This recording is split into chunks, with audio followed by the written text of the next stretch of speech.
serving the Republic of the Philippines for more than 75 years. Ito po ang Presidential Broadcast Service. Ang Pilipinas ngayon! Narito na ang pinakamainit na mga balita na nakalap sa bawat sulok ng bansa. Ihahatid sa bawat Pilipino saan man kayo sa mundo. Ang Pilipinas ngayon! Pakinggan ang bawat kaganapan sa bawat lalawigan. Ito ang Pilipinas ngayon!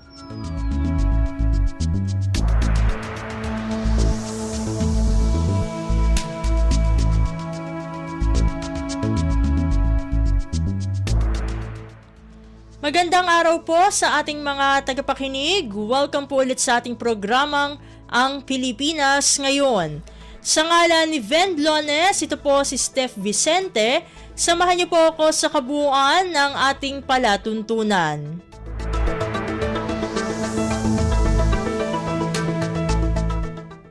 Tulad ng dati, mapakikinggan po ang ulat ng ating mga kapatid na himpilan sa probinsya, ang ating mga segmentong balitang negosyo at kalakalan, balitang sports at balitang artista, maging ang ilan sa mga pangunahing balita mula dito sa ating bansa.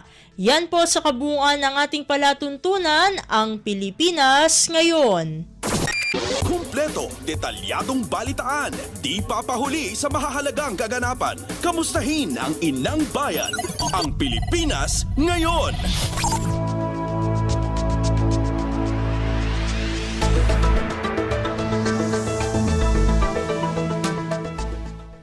Sa mahalagang balita, Pangulong Ferdinand R. Marcos Jr. kinondena ang assassination attempt laban kay former US President Donald Trump.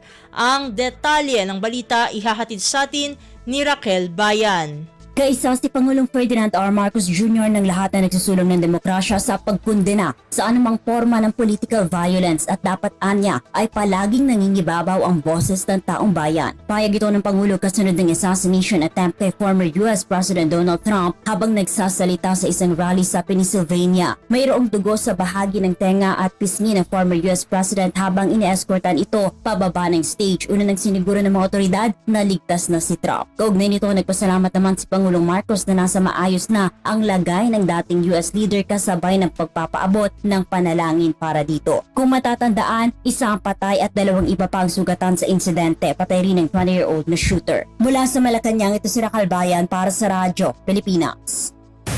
Pasada ng mga balita mula sa Pilipinas para sa mga Pilipino saan man sa mundo. Ang Pilipinas ngayon!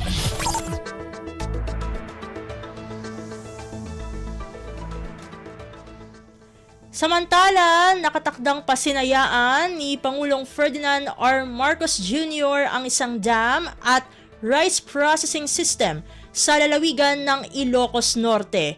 Layunin ng naturang processing system na pababain ang presyo ng bigas nang hindi malulugi ang kabuhayan ng mga magsasaka roon. Ayon kay National Irrigation Administration o NIA Chief Eduardo Edigilien, plano ng Pangulong Marcos na makagawa ng sistema kung saan makakapagbenta rin ng bigas ang mga magsasaka. Sabi ni Guillen, pamamahalaan ang rice processing system ng isang kooperatiba ng mga magsasaka na binubuo ng mga miyembro ng Irrigators Association. Gusto aniya ng Pangulo na bukod sa palay, kikita rin ang mga magsasaka kung sila rin ang magbebenta ng bigas. Kumpleto, detalyadong balitaan, di papahuli sa mahahalagang kaganapan. Kamustahin ang inang bayan, ang Pilipinas ngayon!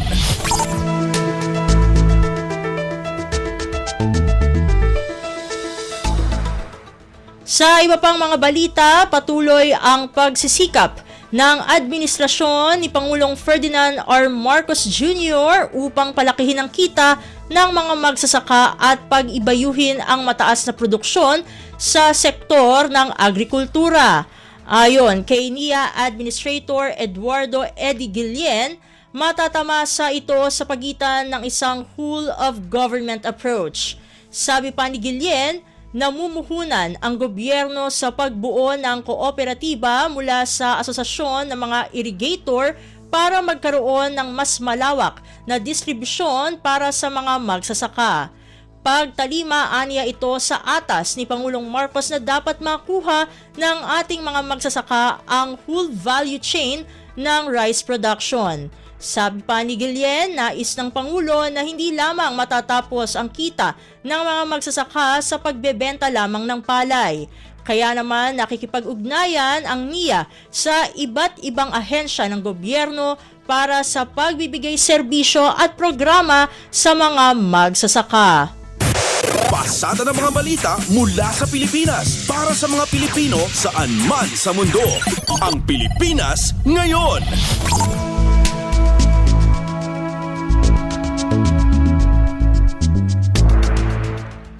Sa iba pang mga balita, Pangulong Ferdinand R. Marcos Jr. pinatitiyak kapwa sa Department of Public Works and Highways o DPWH at National Irrigation Administration o NIA na siguraduhing hindi sa dagat madadivert ang tubig ulan na inaasahan ngayong rainy season. Ang kabuang ulat ihahatid sa atin ni Alvin Baltazar. Kailangang magtulungan ng DPWH at NIA upang matiyak na masisinop at hindi masasayang ang inaasahang volume ng tubig na may ibibigay ng mga pag-ulan. Ito ayon kay National Irrigation Administration Chief Engineer Eduardo Guillen ang direktiba ni Pangulong Ferdinand R. Marcos Jr. ngayong nararamdaman na ang mga pag-ulan sa iba't ibang bahagi ng bansa. Ang utos ng Presidente, sabi ni Guillen, sa kanila at DPWH magtulungan para makagawa ng mga hakbang upang hindi lahat sa dagat mapunta ang mga babagsak na ulan ngayong rainy season. Ang direktiba ay ginawa ng Pangulo sa harap na rin ni Guillen ng kagustuhan ng Presidente na maipatupad ang proper use and disposal of rainwater. Maaari niya kasing pakinabangan ng tubig ulan bilang inumin o potable water lalo't una nang naiulat ng DENR na 40 milyong mga Pilipino ang walang direktang access sa inuming tubig. Mula sa Palasyo ng Malacanang, Alvin Baltazar, Radyo Pilipinas. Kumpleto, detalyadong balitaan, di papahuli sa mahahalagang kaganapan. Kamustahin ang inang bayan, ang Pilipinas ngayon.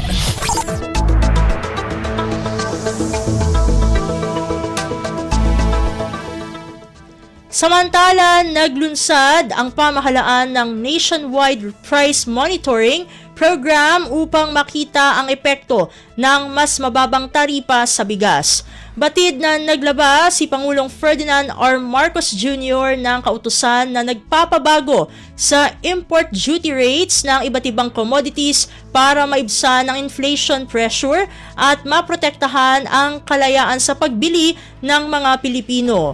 Pangungunahan ng Department of Trade and Industry o DTI at Department of Agriculture o DA ang pagbabantay sa presyo ng mga produkto sa retail markets, grocery stores at wet markets. Tiniyak ng DTI na istriktong nasusubaybayan ang mga presyo. Lahat ng impormasyon na makukuha sa programa ay gagamitin sa kanilang policy making. Pasada ng mga balita mula sa Pilipinas para sa mga Pilipino saan man sa mundo. Ang Pilipinas ngayon.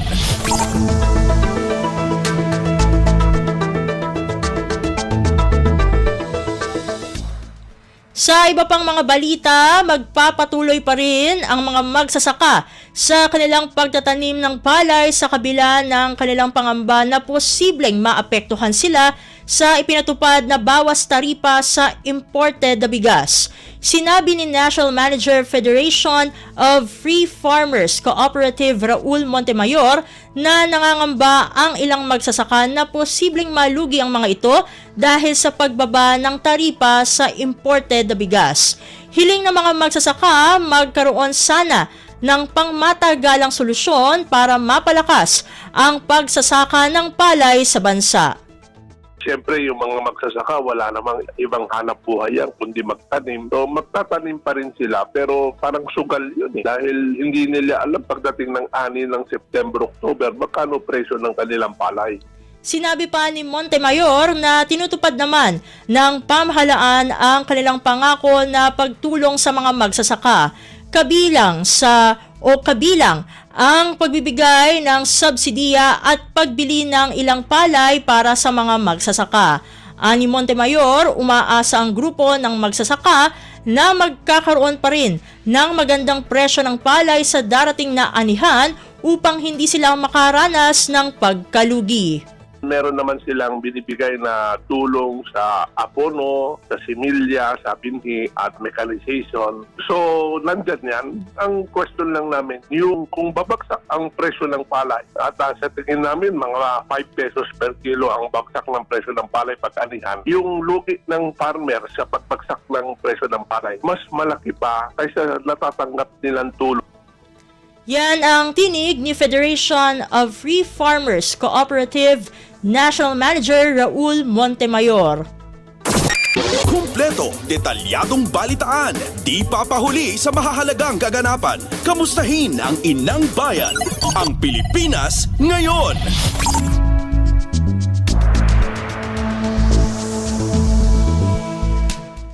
Samantala, inaasahang lalakas pa ang mga isasagawang military exercises ng Pilipinas kasama ang iba't ibang kaalyadong bansa. Sinabi ni Philippine Navy for the West Philippine Sea spokesperson Rear Admiral Roy Vincent Trinidad na nagpakita na ng intensyon ang Japan na umaabot na sa isang treaty. Nakahanda na rin ang ipapatupad na kasunduan sa iba't ibang bansa para sa mga isasagawang military exercises dito sa Pilipinas. Yung Japan nagkita ng intention na umabot sa isang treaty. This already treaties na nagpapatibay sa ating stand sa West Philippine Sea. At may mga ibang bansa pa na nakaabang na sa tagilid natin. Pagkatapos ito, there will also be signing of agreements with them. At ito ay magandang indikasyon para sa AFP sapagkat this will afford us the opportunity na makapag-interact pa sa kanila na sa mas malalim na bagay. So we expect more exercises with Japan and other countries that will be coming up with SOFAs or treaties with us. Yan ang tinig ni Philippine Navy for the West Philippine Sea spokesperson Rear Admiral Roy Vincent Trinidad. Pasada ng mga balita mula sa Pilipinas para sa mga Pilipino saan man sa mundo. Ang Pilipinas ngayon.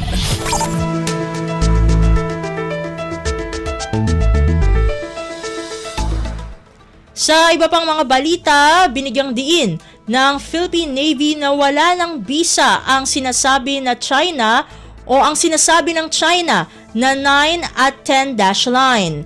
Sinabi ni Philippine Navy for the West Philippine Sea spokesperson Rear Admiral Roy Vincent Trinidad na ibinabasura ito ng pang-international na batas na batay sa inilabas na 2016 arbitral ruling. Ginagamit na aniya ng mga barko ng iba't ibang bansa na dumadaan sa West Philippine Sea ang 2016 arbitral ruling kada sinisita sila ng China. Totoo yan, ginagamit nila yan. At ito ay magandang sinyales na yung ibang bansa, naniniwala dito. Nakakahiya naman na tayo mismo na pinapaboran ng ruling, ayaw natin maniwala. Si Philippine Navy for the West Philippine Sea spokesperson Rear Admiral Roy Vincent Trinidad.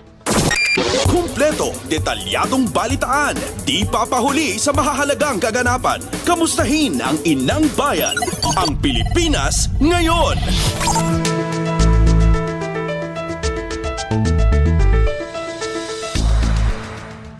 Sa iba pang mga ulat, Secretary Eduardo Año nangakong tuluyang bubuwagin ang New People's Army sa administrasyon ni Pangulong Ferdinand R. Marcos Jr. Ang detalye ng balita, ihahatid sa atin ni Leo Sarne.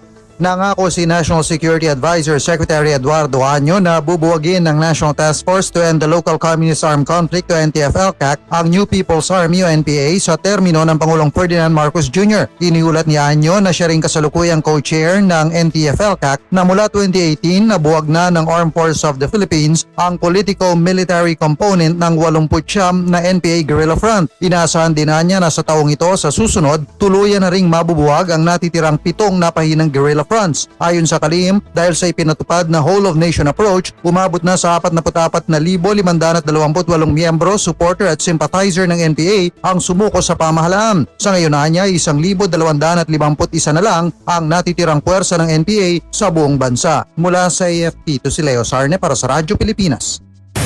Pasada ng mga balita mula sa Pilipinas para sa mga Pilipino saan man sa mundo. Ang Pilipinas ngayon.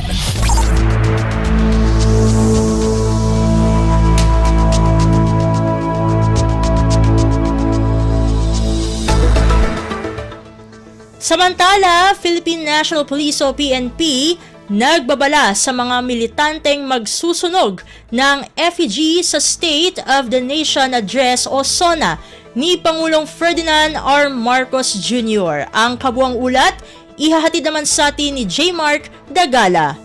Nalagot sa batas ang alinmang grupo na magtatangkang magsunog ng kanilang effigy kasabay ng ikatlong SONA o State of the Nation Address si Pangulong Ferdinand R. Marcos Jr. Ito ang naging babala ng Philippine National Police. Kasunod na rin ang inilabas sa pahayag ng Quezon City Police District na paiirali nila ang Batas Pambansa 880 na sumasaklaw dito. Gate ni PNP Public Information Office Chief Police Colonel Jean Pardo, malinaw ang nakasaad sa nabanggit na batas na ipinagbabawal ang pagsusunog ng alimang bagay sa kalsada, kaya't pakiusap nila sa mga magkikilos protesta ay huwag nang gawin ito. Una rito ay inihayag ng PNP na nasa final stages na sila ng paghahanda para sa ikatlong SONA ng Pangulo at hinihintay na lamang nila ang ilalabas ng mga permit ng pamahalaang lungsod ng Quezon kung aling grupo ang papayagang magkasanang aktibidad. Kasunod dito muling tiniyak ng PNP na wala sila na mamonitor na anuman seryosong banta habang ayaw naman patulan ng pambansang pulisya ang mga personalidad na tila nag-iinstiga ng gulo sa mismong araw ng SONA. J. Mark Dagala, Radyo Pilipinas.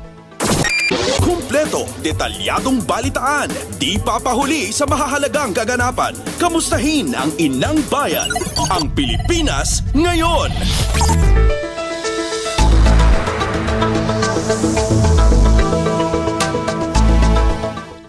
Sa balitang kamera, inilatag ang agenda isang linggo bago ang pagbabalik sesyon ng Kongreso. 2025 budget pangunahing tututukan. Ang detalye ng balita, ihahatid sa atin ni Kathleen Forbes.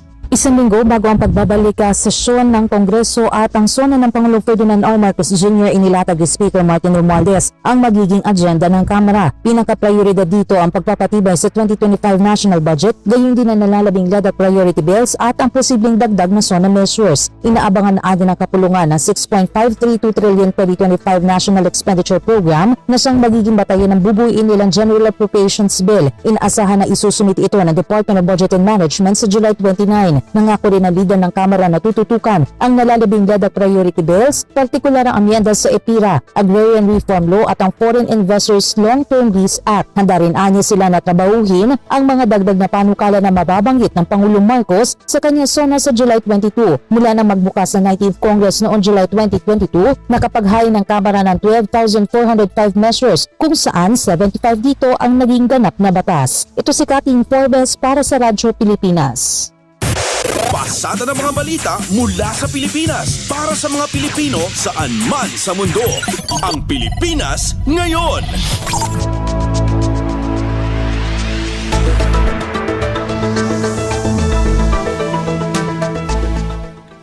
Sa balitang Senado, pag-ban ng lalawigan ng Bulacan sa mga pogo, pinuri ni Senador Sherwin Gatchalian. Ang kabuang ulat ihahatid sa atin ni Nympha Asuncion. Pinuri ni Senador Sherwin Gatchalian ang pamahalang panlalawigan ng Bulacan dahil sa bagong ordinansa nitong nagbabawal sa Philippine Offshore Gaming Operators o POGO sa kanilang nasasakupan. Ayon kay Gatchalian, dapat tularan ng lahat ng mga lokal na pamahalaan ang ginawa ng Bulacan at ng ilan na ring LGU na pagbabawal sa mga POGO sa kanilang mga lugar. Pinunto ng Senador na dahil sa iba't ibang krimen na may kaugnayan sa operasyon ng mga POGO, mas magkakaroon ng pagkakataon ang bawat komunidad na umunlad at mas magiging maganda ang peace and order situation kung wala na ang mga ito. Bukod sa Bulacan, kabilang na rin sa mga LGU na nag-issue na ng mga ordinansa na nagbabawal na sa Pogo ay ang mga lungsod ng Pasig at Valenzuela. Ang ordinansya na inisyu ng pamahalaang palalawigan ng Bulacan ay kasunod na rin ng pagkakatukla sa mga kriminal na aktibidad na isinasagawa sa ilalim ng pagkukunwaring Pogo operations sa kalapit nitong lalawigan na mga Tarlac at Pampanga. Nanawagan na muli si Gatchalian kay Pangulong Ferdinand R. Marcos Jr. na ganap ng ipagbawal ang lahat ng Pogo operations sa Pilipinas. Mula Senado, ito si Ning Asuncion para sa Radyo Pilipinas. Kumpleto, detalyadong balitaan, di papahuli sa mahahalagang kaganapan. Kamustahin ang inang bayan, ang Pilipinas ngayon.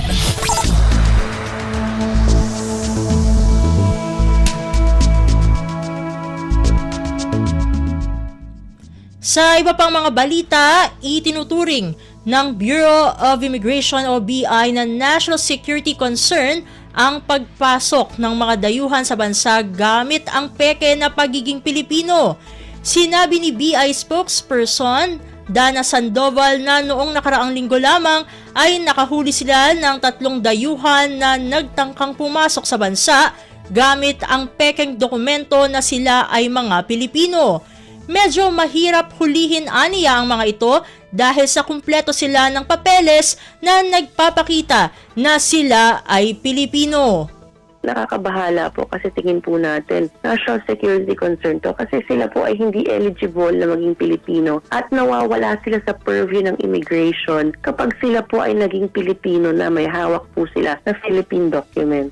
Sinabi pa ni Sandoval na hindi sila masyadong mahigpit sa mga Pilipinong may hawak na Philippine passport.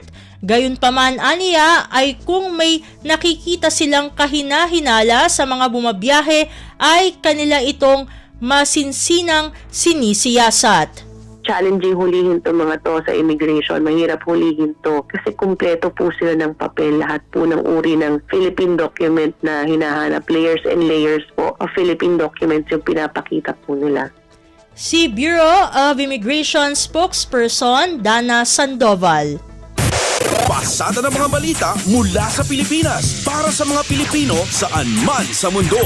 Ang Pilipinas ngayon.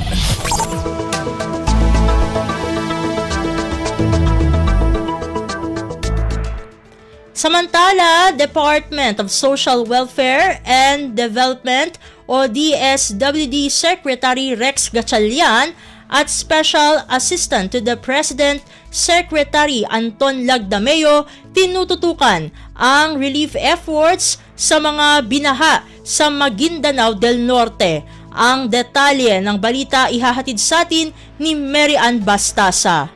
Nagtungo si DSWD Secretary Rex Gatchalian at Special Assistant to the President Secretary Anton Lagdameo sa Matanog, Maguindanao del Norte para personal na tutukan ang pamahagi ng ayuda sa mga pamilyang naapektuhan ng mga pagbaha kamakailan bunsod ng Southwest Monsoon. Bukod sa relief packs, namahagi mga ito ng cash aid sa ilalim ng Assistance to Individuals in Crisis Situation o AICS. Alinsunod ito sa direktiba ni Pangulong Ferdinand R. Marcos Jr. na agad maasistihan ng mga tinamaan ng matinding baha kabilang na ang BARM. Bukod naman sa pamahagi ng ayuda, dumalo rin ng DSWD Chief sa briefing sa Tactical Operations Group kung saan tinalakay ang komprehensibong report sa mga pinsala na dulot ng Southwest Monsoon pati na ang ongoing assistance efforts. Sa kasalukuyan, patuloy ring nakikipag-ugnayan ang DSWD sa mga lokal na pamahalaan para agarang makapaghatid ng tulong sa mga apektado ng matinding pagbaha sa rehiyon. Ito si Mel Anrestasa para sa Radyo Pilipinas.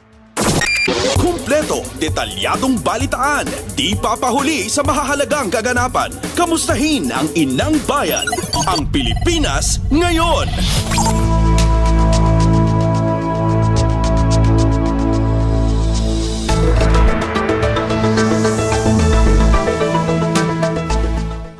Sa iba pang mga balita, binayarang utang ng gobyerno mula Enero hanggang Mayo ng taong ito umaabot sa 1.216 trillion pesos ayon sa Bureau of the Treasury.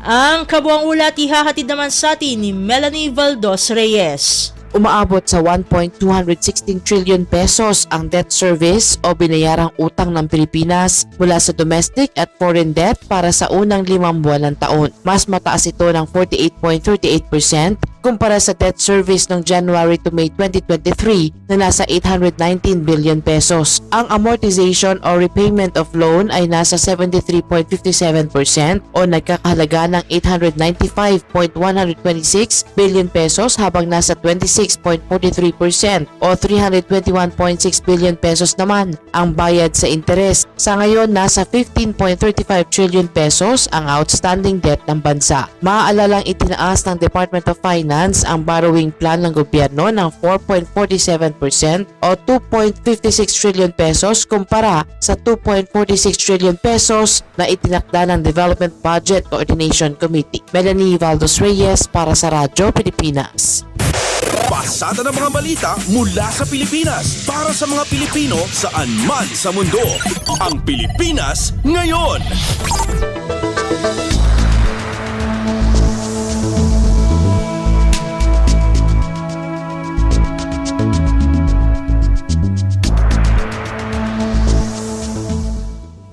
At iyan ang mga maiinit na balita para sa araw na ito. Samantala, ating antabayanan ang mga ulat mula sa ating mga kapatid na himpilan sa probinsya para sa regional news.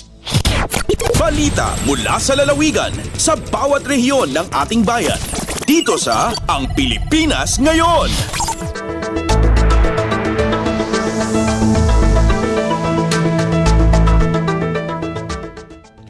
Narito na ang bugso ng ating mga regional news. Dumako muna tayo sa rehiyon ng Luzon.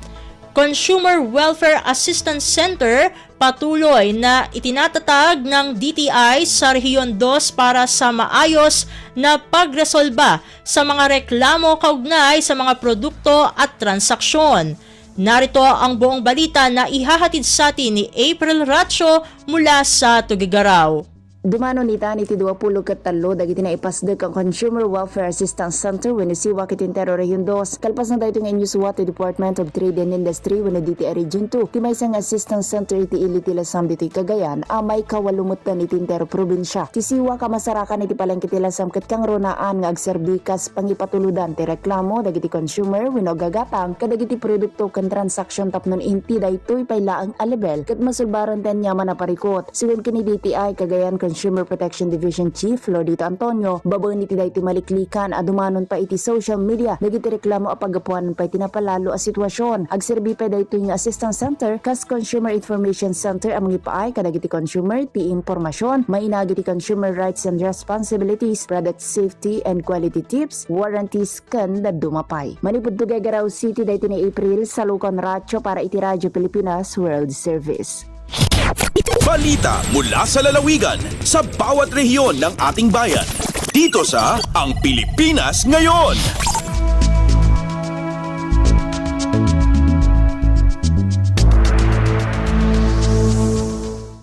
Inyong napakinggan ang ulat ni April Ratio mula sa Tugigaraw. Dakuin naman natin ang Baguio City poverty rate ng Baguio City mas mababa kumpara sa ibang bansa.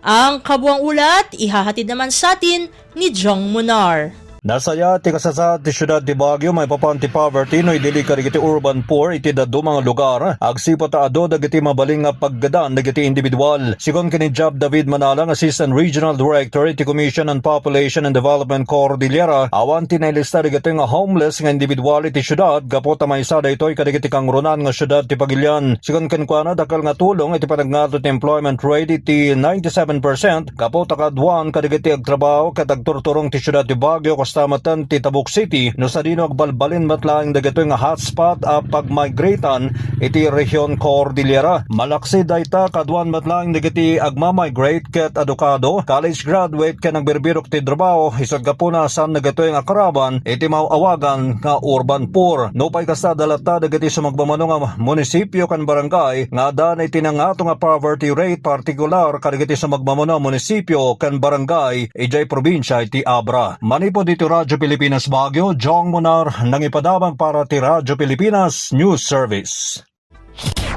Balita mula sa lalawigan sa bawat rehiyon ng ating bayan. Dito sa Ang Pilipinas Ngayon.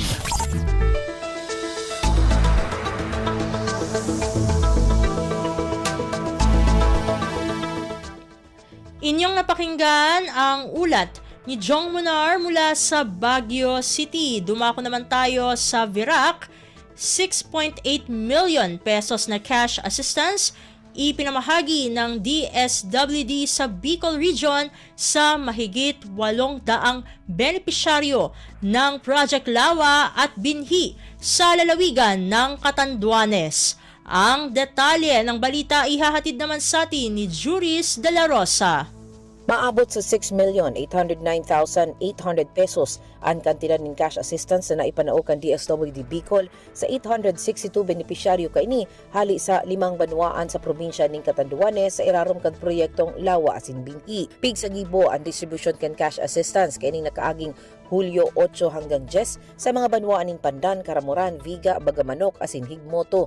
Sigon sa DSWD Bicol, lambang benepisyaryo nakaresibi ng 7,900 pesos na sahod para sa pagbalikan mga ini sa 20 diyas na implementasyon kan proyekto. Kabali digdi ang pag-ibon ng mga fish pond sa radit na imbakan ng tubig sa mga uma, urban gardening asin community-based vegetable gardening. Mientras tanto, nag-anunsyo ang DSWD na mapadagos ang sa indang pagdistribuir ng cash assistance sa 10 pa na natatada ng mga banwaan sa probinsya ng Sorsogon pati na sa Masbate na parte pa rin ng pagpapatupad kan nasabing programa. Hali digdi sa Virac, Catanduanes. Ako si Juris De La Rosa para sa Radyo Pilipinas World Service. Balita mula sa lalawigan sa bawat rehiyon ng ating bayan. Dito sa Ang Pilipinas Ngayon.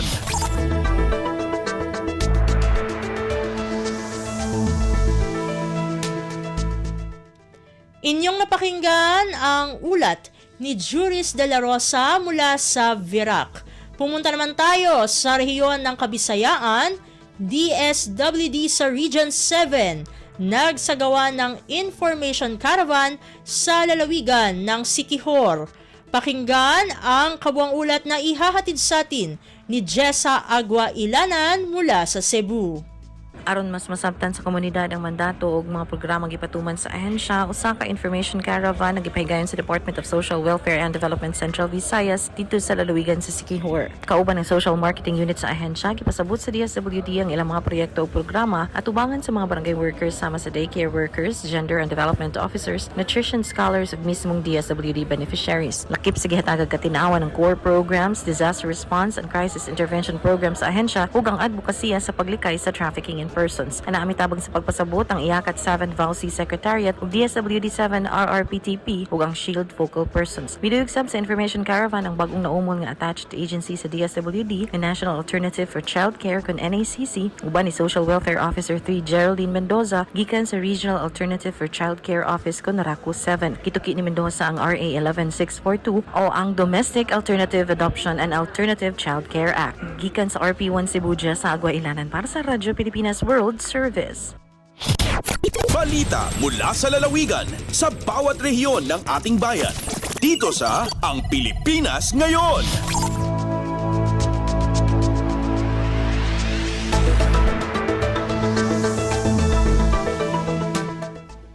Inyong napakinggan ang ulat ni Jessa Agua Ilanan mula sa Cebu. Puntahan naman natin ang Iloilo. Mga alkalde sa Iloilo nangangako sa pagpapabuti ng kamalayan sa pagbasa ng mga mag-aaral.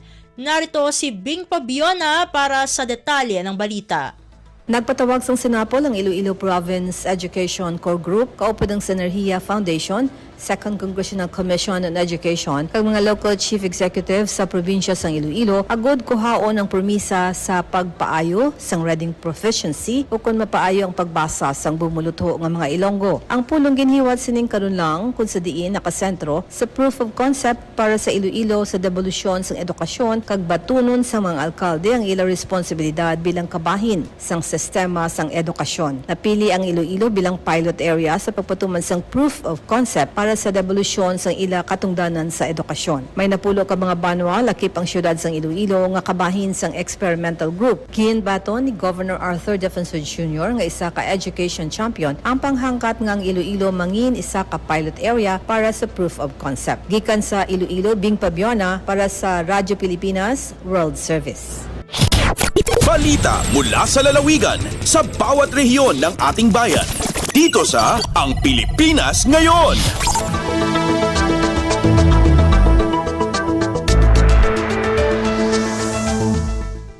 Inyong napakinggan ang ulat ni Bing Pabiona mula sa Iloilo. Dumako na tayo sa rehiyon ng Mindanao. DSWD sa Region 11 tatanggap ng mga solar home kits para sa 4-piece beneficiaries sa liblib na barangay sa Davao City. Ang kabuang ulat ihahatid sa atin ni Maymay Benedicto mula sa Davao.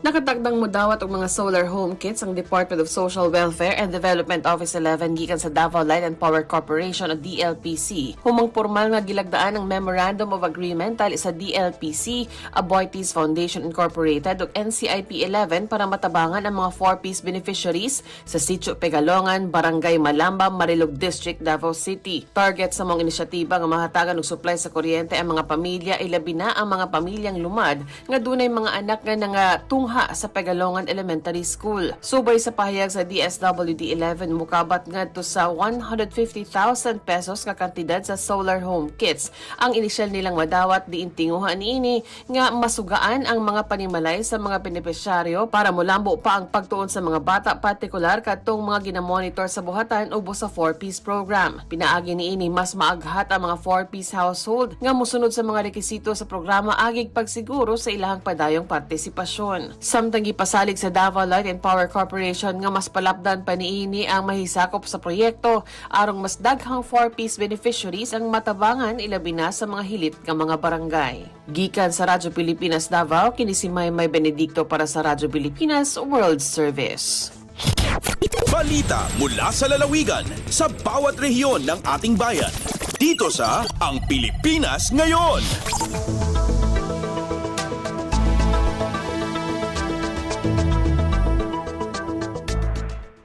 Inyong napakinggan ang ulat ni Maymay Benedicto mula sa Davao. Puntahan naman natin ang Butuan, Philippine Coconut Authority sa Caraga Region na mamahagi ng Open Pollinated Variety o OPV coconut seedlings ng Coconut Hybridization Program na ipinatupad ng Administrasyong Marcos. Ang detalye ng balita ihahatid naman sa atin ni Jocelyn Morano. Gitarget sa Philippine Coconut Authority o PCA Caraga nga subling ibangon ang industriya sa lubi sa rehiyon human mga daot sa nanglabing mga bagyo sama adtong udet. Ilawom sa Coconut Farmers and Industry Development Plan ng apod-apod ang PCA Caraga og Open Pollinated Variety kon OPV coconut seedlings sa mas gipalig-on pang Coconut Hybridization Program sa Administrasyong Marcos. Ang nakapahimulo sa gipanghatag nga libreng dekalidad nga liso sa lubi mao ang Dayauhay Coconut Farmers Organization ingon man uban pang farmer beneficiaries sa kasikbit nga barangay sa sa Pilar. Gitarget sa PCA Caraga matamnan og lubi ang 112 ka mga hektaryang luna sa Pilar, Surigao del Norte. Diin ang 56 hektarya mo ay himuong mother palm site para sa mga dwarf coconuts samtang ang laing 56 hectares itagana para sa local varieties nga klaseng coconut seedlings. Gisaad ni Municipal Agriculturist Janine Inhaines ang padayong pag-assist sa mga mag-uuma sa lubi para masustiniun niya ang taas nga produksyon og kita. Mula sa RP Butuan, ako si Jocelyn Morano para sa Radyo Pilipinas World Service.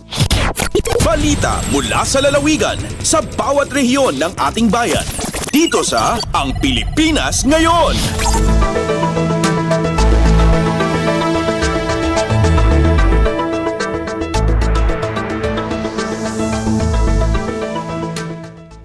At inyong napakinggan ang ulat ni Jocelyn Morano mula sa Butuan.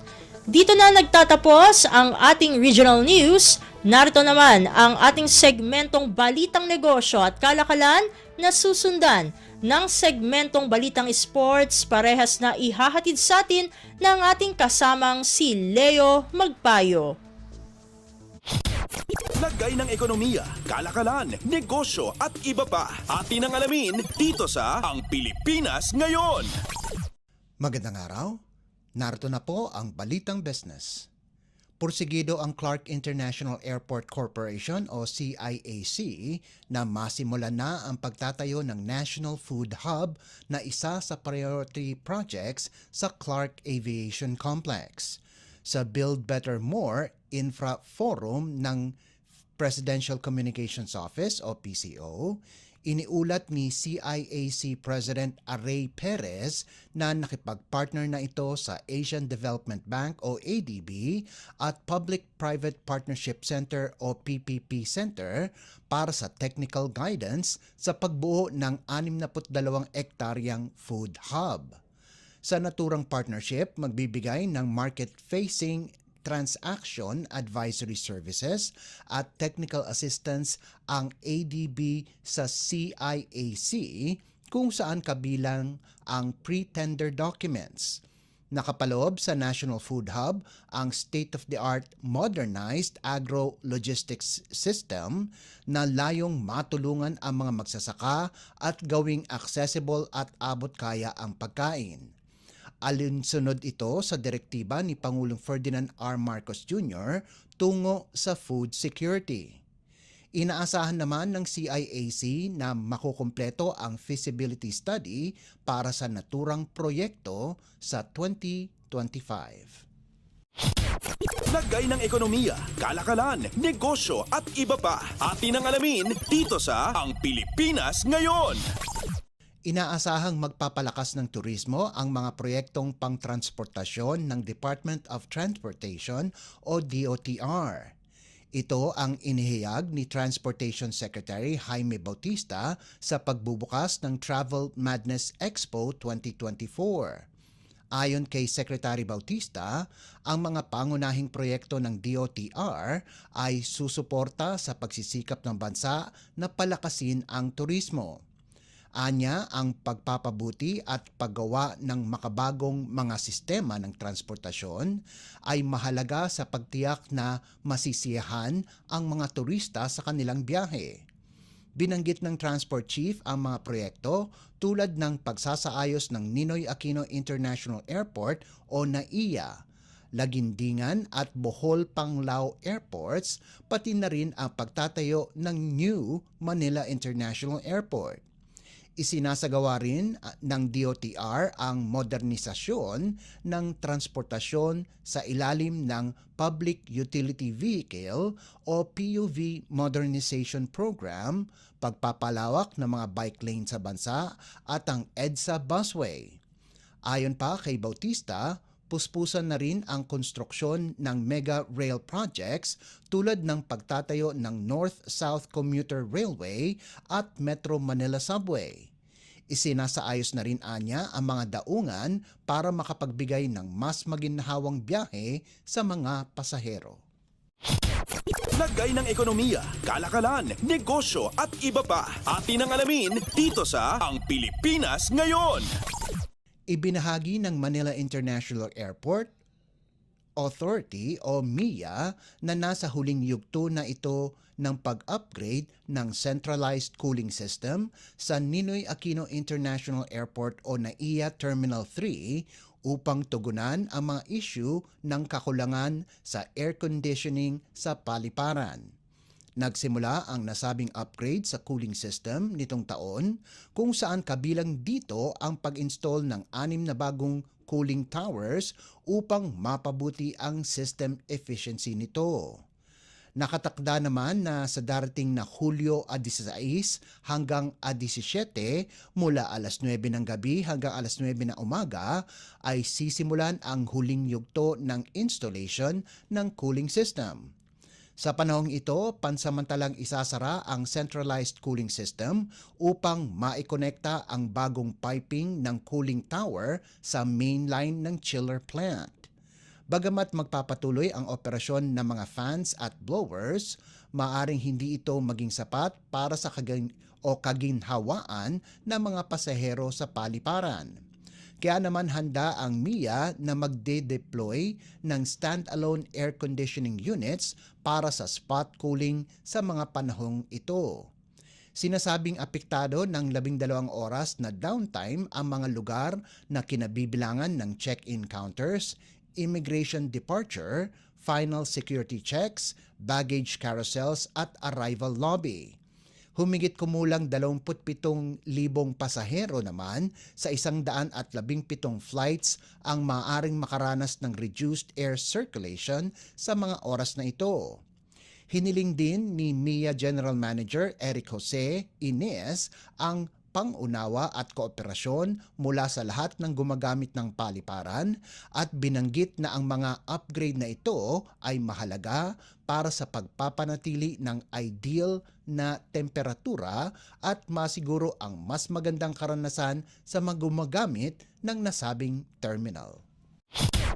Lagay ng ekonomiya, kalakalan, negosyo at iba pa. Atin ang alamin dito sa Ang Pilipinas Ngayon.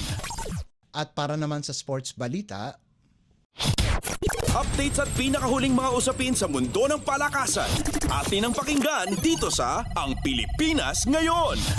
napili ng Converge Fiber Xers si Justin Baltazar bilang kanilang first overall pick sa 2024 PBA Rookie Draft nitong linggo na ginanap sa Glorieta Activity Center sa Makati. Sasamahan ng 6'7" Pampanga star na si Baltazar ang koponan ng Converge na nagtapos ng may malamyang record sa Season 48 at inaasahan nila na malaking tulong ang maibibigay nito kasama na sina Justin Arana, Alec Stockton, Aljun Melesio at iba pang players ng Fiber Xers. Subalit inaasahan na tatapusin muna ni Baltazar ang kanyang kontrata sa Pampanga Giant Lanterns sa Maharlika Filipinas Basketball League o MPBL kung saan pakay nilang depensahan ang kanilang titulo sa liga bago siya opisyal na makakasali sa Converge. Samantala, pinili ng Blackwater Bossing si Cedric Bearfield bilang kanilang pinakabagong guard habang si RJ Abarientos ay maglalaro para kay Coach Tim Cone sa Barangay Ginebra San Miguel bilang number 3 pick. Mapupunta naman si Kai Balungay sa Phoenix, Dave Ildefonso sa Northport, Jonel Policarpio sa NLEX, Kylan Chongson at Felix Lemeti sa Rain or Shine, Jerome Lastimosa sa Magnolia, Mark Nonoy sa Terra Firma, CJ Cancino sa Meralco at si Evan Nava sa San Miguel. Updates at pinakahuling mga usapin sa mundo ng palakasan. Atin ang pakinggan dito sa Ang Pilipinas Ngayon. Namatay na ang veteranong sports journalist na si Chino Trinidad nitong Sabado ng gabi dahil sa massive heart attack habang patungo ito sa isang pagpupulong. Kinumpirma ito ng anak ng 56 anyos na si Trinidad. Sa isang pahayag, sinabi ng pamilya ni Trinidad na namatay ang veteranong sports journalist Sabado ng gabi, ika-13 ng Hulyo. Nagparating naman ng pakikiramay ang Private Schools Athletic Association o PSAA sa pagkamatay ni Trinidad. Sinabi ng PSAA na magbibigay sila ng dalanganin sa pagbubukas ng Prisaa National Games na gaganapin sa Legazpi City, Albay mula Hulyo 20 hanggang 26. Nagsilbi bilang commissioner ng Philippine Basketball League si Trinidad mula year 2000 hanggang 2010 at isa ring consultant para sa Pilipinas Super Cup. Nito lamang Mayo, ayon sa Sharks Billiard Association, itinalaga si Trinidad bilang commissioner ng Professional Billiards League. Updates at pinakahuling mga usapin sa mundo ng palakasan. Atin ang pakinggan dito sa Ang Pilipinas Ngayon. Dinaanan lamang ng Strong Group Athletics o SGA Philippines ang BSBL Guardians para manatiling malinis ang kanilang record sa 43rd William Jones Cup. Nakapagtala ang SGA ng 91-69 panalo sa Taipei para sa kanilang ikalawang sunod-sunod na panalo sa pangunguna ni na Chris McCullough at Ange Kwame. Ang dating import ng San Miguel Beer sa PBA na si McCullough ay nakapagtala ng 23 puntos at 7 rebounds habang ang dating Gilas Pilipinas big man na si Kwame ay nakapagrehistro ng double-double na 16 na markers at 10 rebounds, sahog pa ang isang tapal. Nag-ambag naman sina Tawan Agi ng 14 na puntos at 4 na rebounds, Jordan Heading na nagtapos ng may 9 na puntos at 2 assists at ang mga PBA draftees na sina Dave Ildefonso na nakalikom ng 7 puntos, 2 assists at 2 steals, Kylan Chongson na may 4 na puntos at 11 rebounds at RJ Abarientos na may 4 na puntos. Samantala, nanguna naman para sa BSBL si Jesse Gee ng may 19 na puntos at 10 rebounds, Atem Bior na nagtapos na may 14 na puntos at si Angus Howie na may 12 puntos. Updates at pinakahuling mga usapin sa mundo ng palakasan. Atin ang pakinggan dito sa Ang Pilipinas Ngayon. At yan ang pinakahuling balita sa larangan ng palakasan. Para sa Radyo Pilipinas World Service, ito po si Leo Magpayo. Magandang araw. Updates at pinakahuling mga usapin sa mundo ng palakasan. Atin ang pakinggan dito sa Ang Pilipinas Ngayon.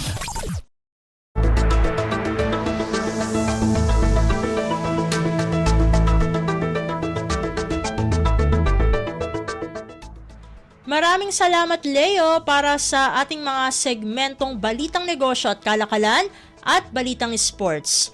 Para naman sa ating mga kachismis, narito na ang ating segmentong Balitang Artista kasama ang nag-iisang si Mama JT. Ang latest, ang hottest sa showbiz and entertainment. Heto na sa Ang Pilipinas Ngayon.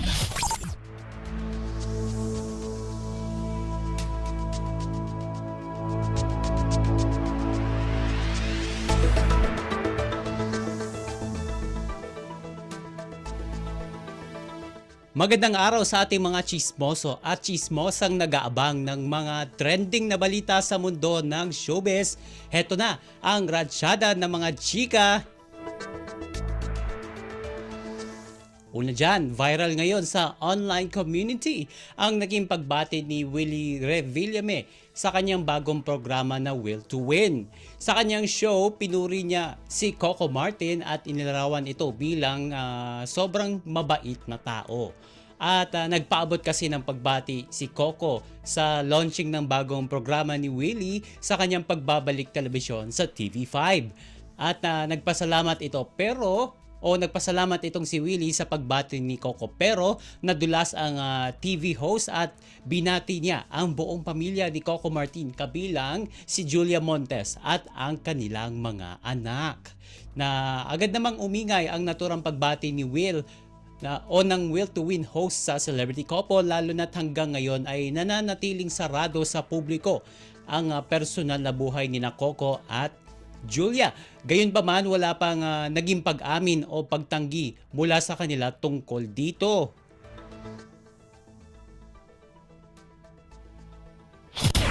Ang latest, ang hottest sa showbiz and entertainment. Heto na sa Ang Pilipinas Ngayon.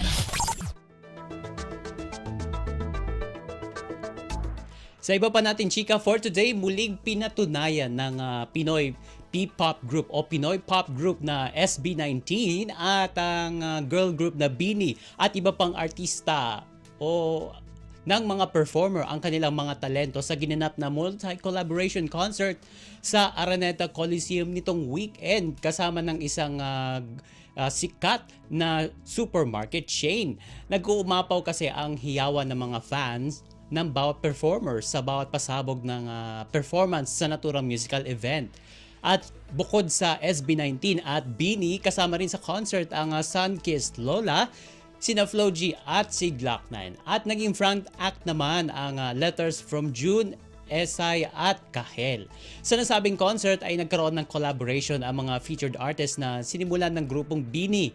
At humataw naman ang SB19 na nakisayaw sa Gento performance ng Pinoy pop group. At bago magtapos ang kanilang pagtatanghal ay inanunsyo ng mga miyembro ng SB19 ang inaabangang pagtatag documentary na ipapalabas sa buong Pilipinas sa August 28 ngayong taon. Ang latest, ang hottest sa showbiz and entertainment. Heto na sa Ang Pilipinas Ngayon.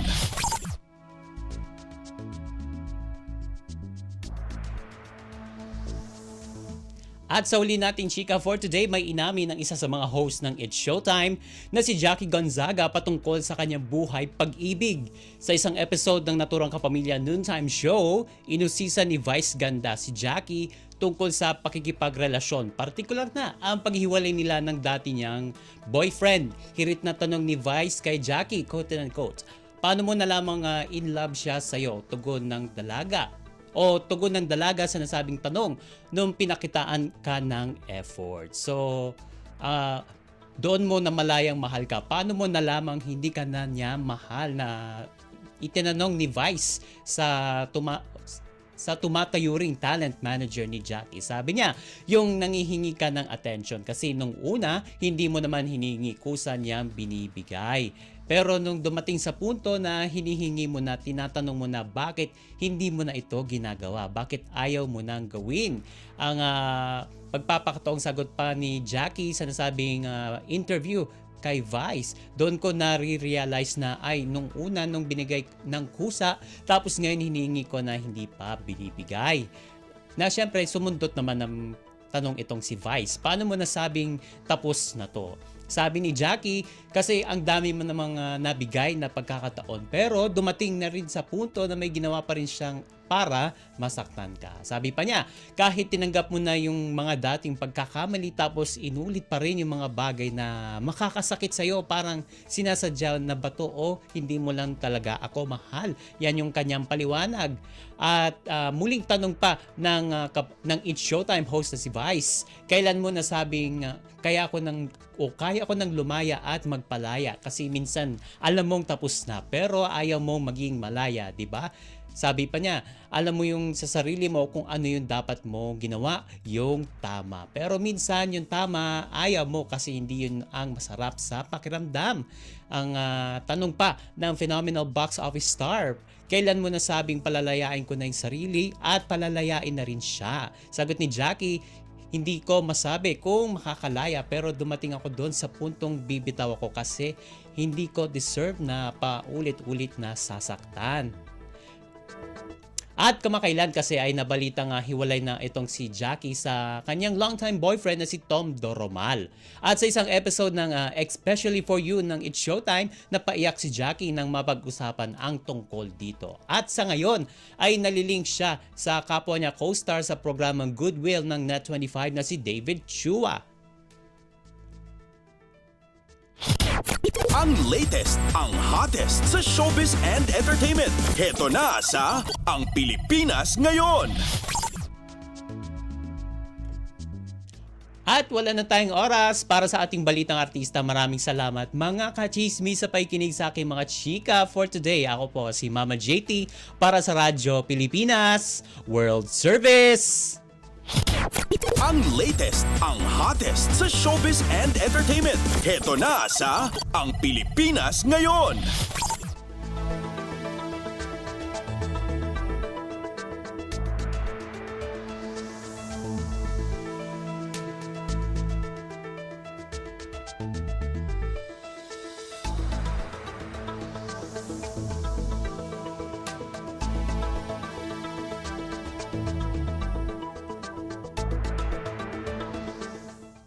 At yan ang naging kabuuan ng ating programa para sa araw na ito. Samantala, magpapasalamat muna tayo sa ating mga nakasama sa ating transmitter site sa Tinang, sa studio. Kasama natin sina Milo Jonella, Susan Aison at Anthony Pimentel. Pinasasalamatan din natin ang ating executive producer para sa araw na ito na si Jerome Toledo. Salamat din sa mga naghatid ng mga ulat mula sa Kamaynilaan at mga probinsya, pati na rin ang naghatid sa atin ng mga segmentong balitang negosyo at kalakalan at balitang sports na si Leo Magpayo at ng segmentong balitang artista na si Mama JT. At syempre, maraming salamat sa ating station manager na si Mr. Ray Sampang. Maraming salamat po hanggang sa susunod na edisyon ng ating palatuntunan. Huwag kalimutang mag-like, mag-follow at mag-subscribe na sa mga social media account o page ng Radyo Pilipinas World Service upang maging laging updated sa mga mahahalagang balita. Sa ngalan ni Ven Blones, ito po si Steph Vicente. Mabuhay po tayong mga Pilipino. At yan ang Pilipinas Ngayon. Muling samahan si Ven Blones sa parehong oras at alamin ang pinakahuling mga kaganapan at balita saan man kayo naroon. Ang Pilipinas Ngayon.